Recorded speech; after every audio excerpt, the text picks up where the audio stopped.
Bienvenidos al curso de análisis de Fourier. Este es el segundo video que vamos a dedicar a este estudio de temas. Todavía estamos en la introducción del análisis de Fourier y hoy vamos a hablar del método de separación de variables. Habíamos quedado, voy a escribirlo así, método de separación de variables. Habíamos quedado entonces en que a partir de los estudios del calor, Joseph Fourier introduce la ecuación del calor, que en su forma más sencilla viene dada por esto. Acuérdense que U de xt representa la temperatura, la función temperatura, en un momento dado y en un lugar dado. Acuérdense que estamos mirando, vamos a estudiar el caso más sencillo, que es una barra que tiene longitud L. Vamos a mirar esto en el caso unidimensional y en su versión más sencilla, entonces la ecuación es esta, de U de t igual a una cierta constante, repito que era la constante de difusividad, etcétera, derivada segunda de U con respecto a de x, con x aquí, x perteneciente al intervalo 0L, ¿ok? T va a representar el tiempo, entonces T va a ser positiva y vamos a tener entonces condiciones de frontera y condiciones iniciales. Las condiciones de frontera van a ser U de 0T, vamos a suponer que U de 0T y U de LT, en este caso específico, vamos a suponer que valen 0. Esas son las condiciones de frontera iniciales, condiciones de frontera. Y mi condición inicial para el momento 0, vamos a suponer que U de x0 vale f de x. Donde más adelante vamos a determinar cuáles son las propiedades que tiene que cumplir esta f para que este problema tenga sentido desde el punto de vista matemático. Entonces, para resolver esta ecuación, Joseph Fourier introduce o supone que la función U de xt se puede expresar de esta manera, como el producto de esto por esto, que existen dos funciones, las denoté de esta manera, g y phi, tal que U de xt se expresa de esta manera. Esto es lo que se va a conocer como el método de separación de variables, porque esto va a implicar entonces, si derivamos con respecto a t, que U de t no va a ser otra cosa que phi de x por g de t. En lo sucesivo estas son derivadas parciales, ¿ok? Pero para que se haga más liviana la notación, las voy a representar así. Y que la derivada, derivando dos veces con respecto a x, entonces la ecuación me va a quedar simplemente phi de xx por g. Inclusive aquí podemos irnos ahorrando las variables, ¿no? Ya sabemos que esta depende de x y que esta depende de t. ¿Ok? Voy ahorrándome las variables acá. Entonces esto se expresa así. Y como tenemos, repito, nuestra ecuación inicial es esta, derivada segunda de U con respecto de x. Si partimos de que U se expresa de esta manera, derivando, observamos esto y esto, sustituimos allí arriba, entonces ¿qué vamos a concluir? Que g de t, o lo escribo así, antes de decirlo rápidamente, phi por g de t va a ser igual a k por phi de xx por g. Ok, como esto es igual a esto y U de t es igual a esto y U de xx es igual a esto, sustituyendo aquí arriba obtenemos esta identidad que está aquí abajo y esto nos va a permitir entonces decir o deducir que g de t, la derivada parcial con respecto a t de g entre g, tiene que ser igual a kappa por la derivada parcial de segundo orden de phi entre phi, ¿ok? Fíjense que esto solo depende, este lado de acá solo depende de t y este lado de acá solo depende de x. Y si esto solo depende de t y esto solo depende de x y estas dos cosas o estas dos identidades son iguales, entonces necesariamente debe de existir una constante, vamos a llamarla lambda, tal que lo escribo así, ¿verdad? 1 entre g, la derivada parcial de g con respecto a dt tiene que ser igual a k entre phi, la derivada parcial de segundo orden con respecto a dx, y esto tiene que ser igual a lambda, que en este caso vamos a denotar la negativa, menos lambda, porque queremos hacer énfasis en que como esto está modelando un problema de calor, la temperatura decae, ¿no? Decae conforme va transcurriendo el tiempo. Entonces, fíjense, esto nos va a generar dos ecuaciones. Esto va a generar dos ecuaciones. La primera ecuación va a ser esta que está acá con respecto a la variable x. Esto va a ser igual a menos lambda por phi, ¿verdad? Y esta ecuación va a tener una primera condición, que es phi de 0 igual a phi de L igual a 0. Esto lo hago usando las condiciones de frontera. Acuérdense quién era U de 0L, perdón, U de 0T y U de LT. Utilizando estas dos condiciones, entonces llegamos a esto. Y la segunda ecuación, aquí apretadita, la coloco. Va a ser simplemente derivada de g con respecto a dt igual a menos lambda por k por g. ¿Ok? Y espero que allí se vea. Vamos a tratar de enfocar mejor. Pero bueno, aquí tenemos entonces la segunda ecuación. Menos lambda por k por g. ¿Ok? Vamos a resolver esta. Entonces arrancamos resolviendo la segunda ecuación. Tenemos esto, derivada.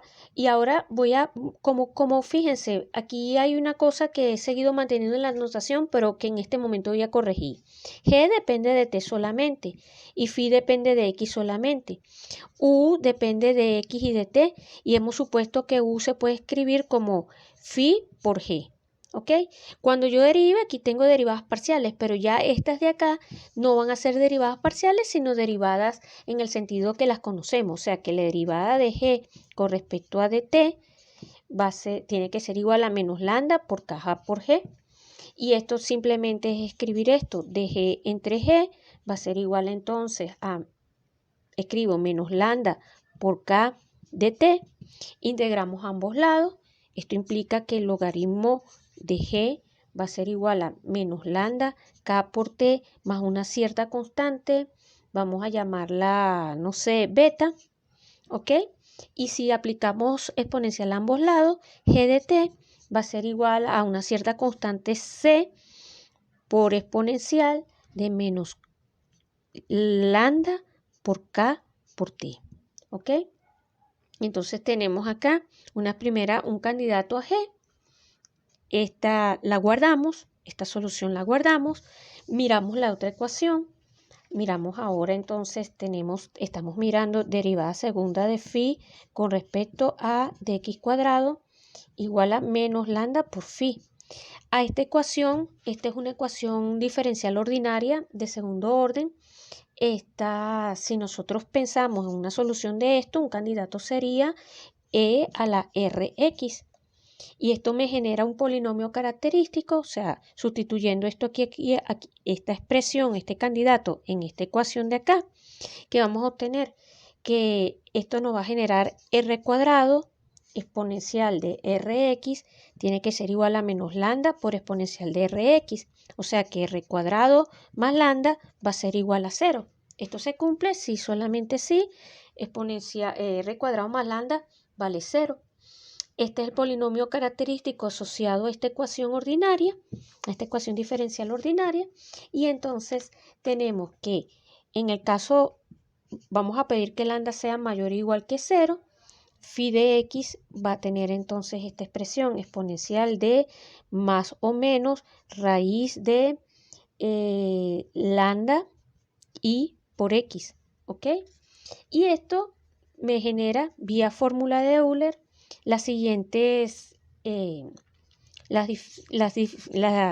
soluciones, candidatos a soluciones a esto. Las soluciones van a ser C1 coseno de lambda x. Vamos a escribirlo mejor, permítanme, phi de x, entonces va a ser igual a C1 coseno de la raíz de lambda por x más C2 seno de la raíz de lambda por X. ¿Ok? Donde entonces C1 y C2, esta sería la solución general, pertenecen a los reales. Pero ahora nosotros rescatamos la condición de que phi de 0 y phi de L valen 0. Vamos a utilizar esta condición. Como phi de 0 y phi de L valen 0, sustituyendo aquí en esta expresión que está acá, entonces vamos a obtener una cosa, ¿no? Primero tenemos que phi de 0 igual a 0 implica que C1 sea igual a 0, porque el C no se va, C no se anula.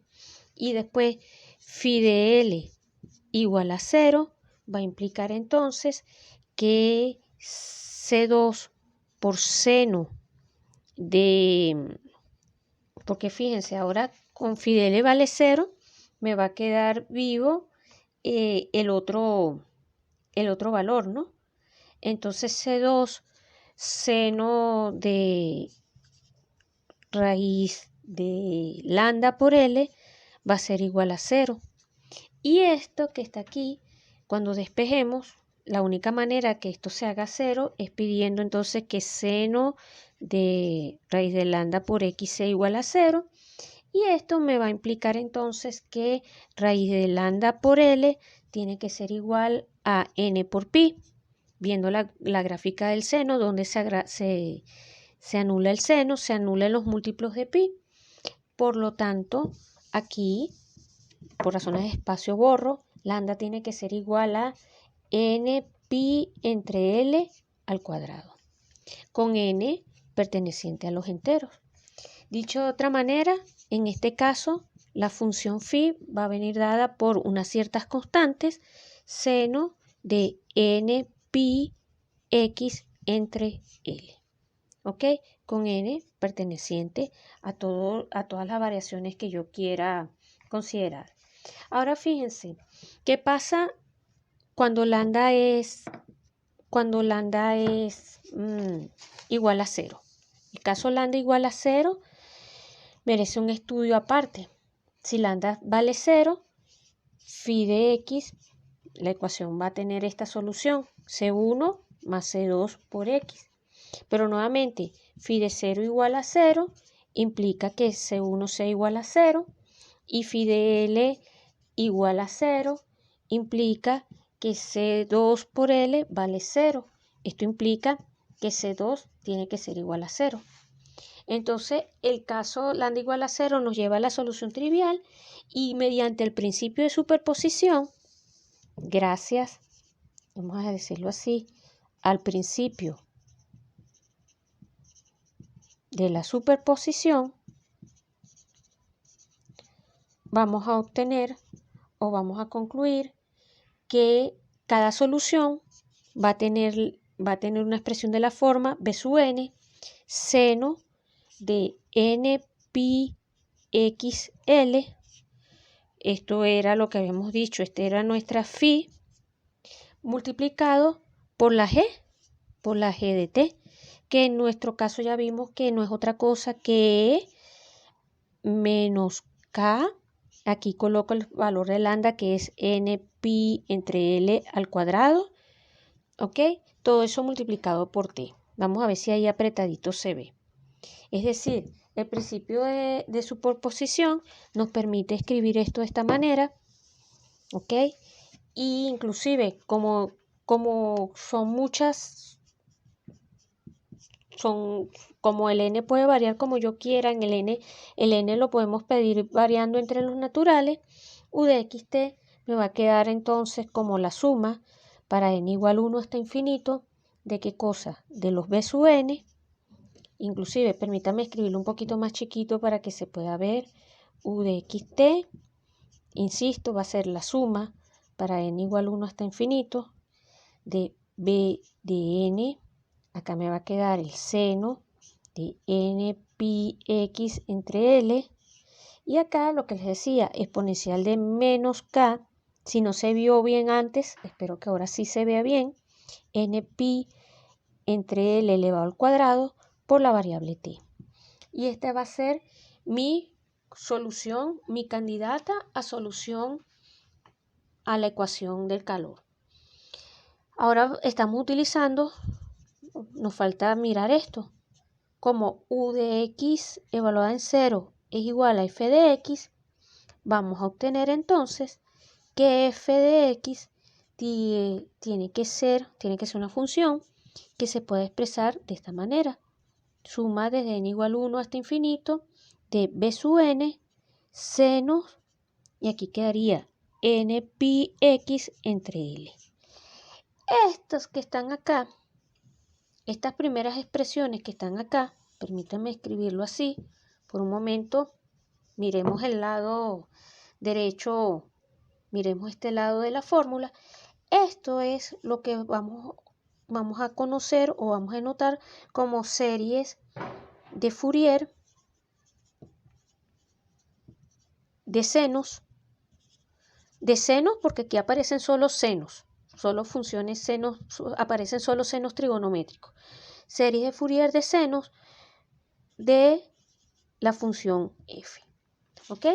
Entonces aparecen estas primeras expresiones que van a ser conocidas como series de Fourier, motivadas ¿por qué cosa? Motivadas porque queremos solucionar el problema de la ecuación del calor, y esta función que está acá, que es nuestra condición inicial, tiene que ser entonces una función que se puede expresar en términos de estas series.